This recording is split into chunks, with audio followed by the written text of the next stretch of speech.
할렐루야. 오늘 매일 주님과 함께 찬송가 448장입니다. 주님 가신 길을 따라 부르며 시작하겠습니다.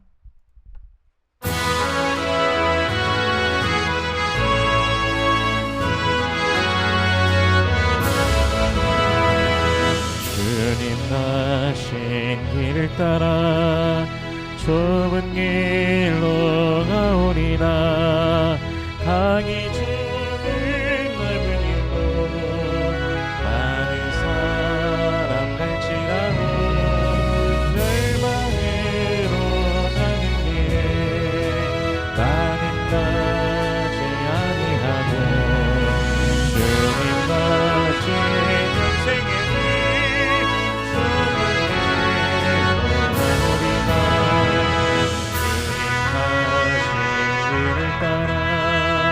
순종하며 가오리라.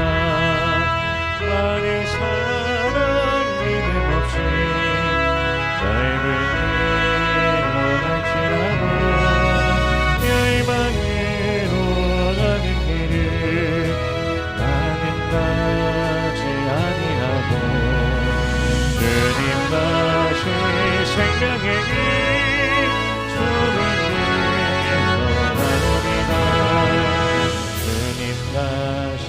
진실한 길 의의 길로 가오리나 좁음은 널 좁은 길을 십자가의 길이 오나 영생 영광 바라보며 천국 가는 길이 오네 죽기까지 주님 가신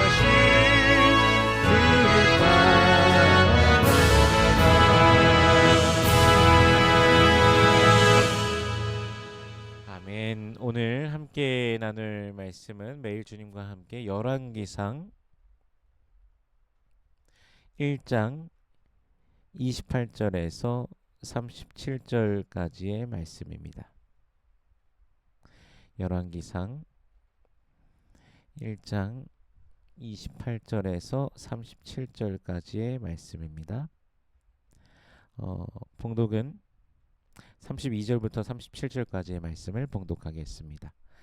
다윗 왕이 이르되 제사장 사독과 선지자 나단과 여호야다의 아들 브나야를 내 앞으로 부르라 하니 그들이 왕 앞에 이른지라. 왕이 그들에게 이르되 너희는 너희 주의 신하들을 데리고 내 아들 솔로몬을 내 노새에 태우고 기혼으로 인도하여 내려가고 거기서 제사장 사독과 선지자 나단은 그에게 기름을 부어 이스라엘 왕으로 삼고 너희는 뿔나파를 불며 솔로몬 왕은 만세수를 하옵소서 하고 그를 따라 올라오라. 그가 와서 내 왕위에 앉아 나를 대신하여 왕이 되리라. 내가 그를 세워 이스라엘과 유다의 통치자로 지명하였느니라. 여호야다의 아들 브나야가 왕께 대답하여 이르되 아멘. 내 주 왕의 하나님 여호와께서도 이렇게 말씀하시기를 원하오며 또 여호와께서 내 주 왕과 함께 계심같이 솔로몬과 함께 계셔서 그의 왕위를 내 주 다윗 왕의 왕위보다 더 크게 하시기를 원하나이다 하니라. 아멘. 잠시 기도하겠습니다. 은혜로우신 주님 감사합니다. 그리스도 예수의 그 십자가 사랑과 보혈의 능력으로 우리를 죄와 사망의 권세에서 건져내 주시고 영원한 생명을 주시니 감사합니다. 성령 안에서 오늘도 우리를 붙드시고 인도하여 주시니 감사합니다. 주님 찬송 받으소서. 주님 영광 받으소서. 때로는 우리가 죄의 미혹 속에 빠져 허덕이는 우리의 모습을 발견하기도 합니다. 주님 긍휼히 여겨 주시옵소서. 주님 용서하여 주시옵소서. 주님 우리를 새롭게 하여 주시옵소서. 날마다 주님의 말씀을 충만케 하여 주시옵시고 하나님의 말씀을 사모하며 주님을 온전히 따르는 모든 권속들 되게 하여 주시옵소서. 이 시간 말씀을 대합니다. 성령께서 친히 말씀 조명하여 주시사 깨닫게 하시고 아멘으로 화답케 하시며 순종케 하시며 하늘로부터 내려오는 신령한 복을 누리는 모든 주의 백성들 되게 하여 주시옵소서. 감사드리며 예수님 이름으로 기도드립니다. 아멘. 밧세바와 나단으로부터 선지자 나단으로부터 아도니아의 반란, 아도니아가 왕이 되려 한다는 그 소식을 듣고 난 뒤 다윗은 이렇게 말합니다. 오늘 보면 29절에 보면요. 왕이 이르되 내 생명을 모든 환난에서 구하신 여호와께서 살아계심을 두고 맹세하노라. 30절에요. 내가 이전에 이스라엘의 하나님 여호와를 가리켜 내게 맹세하여 이르기를 내 아들 솔로몬이 반드시 나를 이어 왕이 되고 나를 대신하여 내 왕위에 앉으리라 하였으니 내가 오늘 그대로 행하리라. 아멘. 바스바를 불러서 자신이 분명하게 하나님 앞에서 솔로몬이 왕위를 이을 것이라고 말했음을 지금 고하고 있습니다. 그리고 그것을 오늘 자신이 어, 하나님 앞에서 했던 그 맹세, 그것을 오늘 행할 것이라고 합니다. 이미 노쇠한 다윗이 왜 그동안은 그것을 이행하지 않고 왜 지금까지 끌어왔을까라는 질문을 분명 던질 수도 있을 것입니다. 그러나 하나님의 시간표에서는 그것이 바로 오늘인 것입니다. 참새 한 마리도 하나님의 허락이 없으면 떨어지지 않습니다. 다윗은 제사장 사독과 선지자 나단 그리고 여호야다의 아들 브나야를 부릅니다. 그들에게 솔로몬이 왕이 되었음을 선포하도록 합니다. 제사장과 선지자 여호야다의 아들 브나야는 이제 군대의 지휘관으로서 제사장, 선지자, 군, 그래서 정치적으로 그 모든 것을 다 정치적, 종교적인 그리고 군사적인 모든 것을 다 갖추도록 하는 것이죠. 그들에게 솔로몬이 왕이 되었음을 이제 선포하도록 하는데요. 솔로몬을 노새에 태우고 신하들과 함께 기혼으로 인도하여 가라고 합니다. 이제 기혼은 기드론 골짜기에 있는 장소인데 예루살렘 성에 이제 물을 공급하여서 백성들에게 또한 이제 성을 살리는 예루살렘 성을 살리는 그 상징성을 가진 그 셈입니다. 아도니아의 경우에는 베냐민과 유다 지파의 경계에 있는 에누로겔 셈에서 왕이 됨을 선언하면서 이제 유다와 베냐민의 지지를 얻으면서 힘을 끌어모으려고 했던 것으로 보여집니다. 근데 이제 이 솔로몬을 기혼해서 그렇게 왕이 됨을 선포하면서 이제 모든 사람들에게 그렇게 알리도록 하는 것이죠. 34절에요. 거기서 제사장 사독과 선지자 나단은 그에게 기름을 부어 이스라엘 왕으로 삼고 너희는 뿔나팔을 불며 솔로몬 왕은 만세수를 하옵소서 하고. 아멘. 뿔나팔은요 이스라엘이 광야에 있던 시절부터 신호를 주는 수단이었습니다. 하나님께서 친히 주신 수단이었습니다. 그래서 나팔을 하나 그리고 양각 나팔도 있습니다. 그것을 어떻게 부느냐에 따라서 여러 가지 그 신호 체계를 갖도록 하나님께서 친히 가르쳐 주셨는데 온 이스라엘이 이제 솔로몬이 왕이라고 선포하면서 이제 뿔나팔을 불면서 모두에게 그것을 알리도록 하는 것이죠. 그리고 그것보다 더 중요한 것은 바로 기름을 붓는 것이었습니다. 왕과 제사장과 선지자는 기름 부음을 받습니다. 그러니까 하나님께서 그 기름 부음을 통해서 그를 임명하셨다라고 하는 것인데요. 다윗은 제사장 사독과 선지자 나단에게 그에게 이제 솔로몬에게 기름을 부으라고 합니다. 이제 아도니아의 경우에도 잔치를 벌이고 스스로 왕이라고 선언하는 그 자리에 물론 제사장이 같이 있었습니다. 바로 아비아달이었죠. 그러나 그들 가운데는 선지자는 없었습니다. 뿔나팔도 없었고요. 공식적으로 다윗의 명령도 없었고 무엇보다 하나님의 명하심도 없었습니다. 그들만의 잔치로서 그렇게 한 것이죠. 하지만 이제 솔로몬은 그렇게 다윗의 명령에 따라 다윗이 여호와께 맹세하였던 대로 그것을 또 하나님께서 그렇게 기뻐하셨고 또한 그 밧세바에게 전에 그렇게 이야기해줬고 만약에 안 된다라고 하면 하나님께서 안 된다라고 말씀을 하셨겠죠.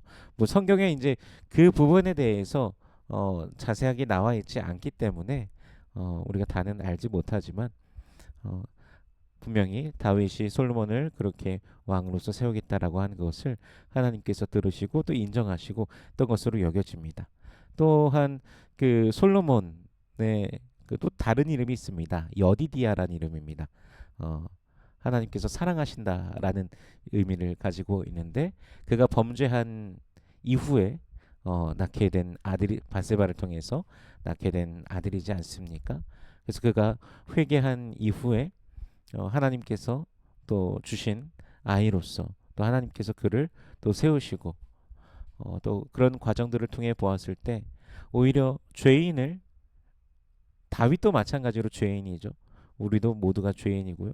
죄인을 사랑하시고 돌보시고 세우시고 받아주시는 하나님의 그 은혜와 그 섭리 회개하였을 때를 기준으로 말씀드릴 것입니다.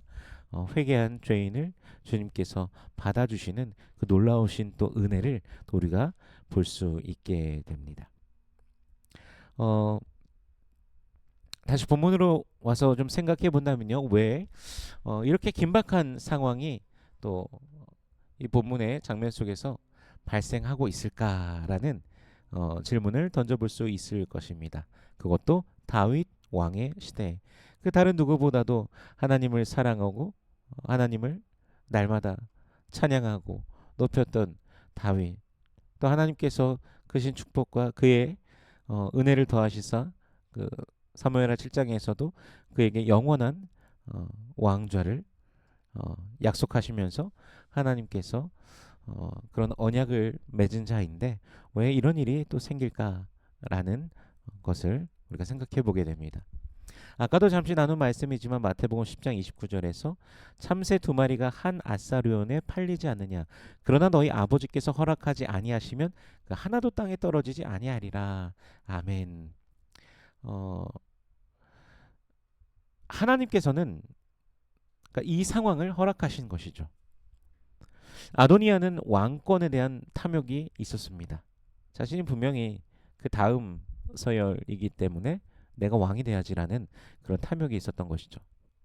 또 아도니아의 주위에 있는 그 인물 중에 군사령관 요압이 있지 않습니까? 요압은 이전부터 다윗을 마치 손바닥 주무르듯 하면서 마음대로 하는 그런 인물이었습니다. 심지어는 개인의 원한으로 당시에 이제 사울 쪽에 속하였던 아브넬이죠. 이제 사울은 죽은 이유지만 화친하러 왔던 아브넬을 요압이 은밀하게 살해하기도 하였습니다. 개인의 원한 때문에요. 다윗의 뒤를 이은 솔로몬의 왕권에 있어서 분명히 문제가 될 수 있는 그런 사람들인 것이죠. 뭐 요압도 그렇고 또 아도니아도 그렇고 또 요압의 경우에는 압살롬을 또 죽이지 말라는 또 그런 말에도 불구하고 바로 죽인 그런 인물이지 않습니까? 그러니까 다윗의 뒤를 이어서 솔로몬이 왕권을 이제 받았을 때 여러 가지 정치적으로 문제가 될 수 있는 그런 자들을 해결하시기 위한 하나님의 계획이 또 숨겨 있다라는 사실을 우리가 생각해 보게 되는 것이죠. 위기가 있지만 하나님께서는 그것을 또 해결해 주시고 또 앞으로도 해결해 가 주시는 분이십니다. 하나님께서 주시는 지혜로 우리는 그렇게 또 해 나가야 될 것입니다. 오늘 문제가 있거든 주님 앞에 구할 때 주님께서 분명히 길을 주십니다. 지혜가 부족하거든 후히 주시고 꾸짖지 아니하시는 분에게 구하라고 야고보서 1장에서도 말씀하시죠. 그러므로 주님 앞에 구하며 주께서 주시는 지혜로 세상을 담대하게 이기시기를 축복합니다. 오늘도 오직 주 예수 그리스도의 이름으로 나아갈 때 주께서 주시는 승리를 누리며 참된 평안과 참된 기쁨 속에서 주님을 즐거워하는 이 하루가 되시길 주 예수 그리스도의 이름으로 축원합니다. 기도하겠습니다. 은혜로우신 주님 감사합니다. 예수 안에서 우리를 구원하시고 또 우리를 날마다 이끄시고 인도하여 주시니 감사합니다. 우리 주 예수 안에 있는 그 영원한 생명을 기뻐하며 또 오늘도 우리를 인도하시는 주님의 손길을 기뻐하며 매일을 걸어가는 주의 백성들 되게 하여 주시옵소서. 우리 안에 계시는 성령님의 그 인도하심을 늘 따라가며 좁은 길로 나아가는 우리 되게 하옵소서. 때로는 그 이유를 알지 못하는 수많은 일들도 우리 가운데 발생하지만 그럼에도 불구하고 주님을 신뢰하는 우리가 되게 하여 주시옵소서. 오늘도 주의 백성들의 삶 가운데 함께 하심을 믿습니다. 저들의 기도 가운데 주님 응답하여 주시옵소서. 먼저 하나님의 나라와 의를 구할 때 이 모든 것을 더하시는 아버지의 놀라우심을 경험케 하여 주시옵소서. 육신에 연약한 자들이 있습니다. 주님 만져주시옵소서. 주여 치료하여 주시옵소서. 머리끝부터 발끝까지 주께서 만져주시고 온전케 하여 주시옵소서. 기뻐 뛰며 춤추며 주님 찬양하는 모든 권속들 되게 하여 주시옵소서. 오늘도 함께 하시는 주님 신뢰합니다. 주님 품에 거하며 주님을 기뻐하며 믿음으로 힘차게 걸어가는 모든 권속들 되게 하여 주시옵소서. 여호와는 내게 복을 주시고 너를 지키시길 원하며 여호와는 그 얼굴을 내게 비추사 은혜 베푸시길 원하며 여호와는 그 얼굴을 내게로 향하여 드사 평강 주시길 원하노라. 주님 말씀하셨으니 언약하신 대로 오늘도 임하여 주시옵소서. 감사드리며 예수님 이름으로 기도드립니다. 아멘.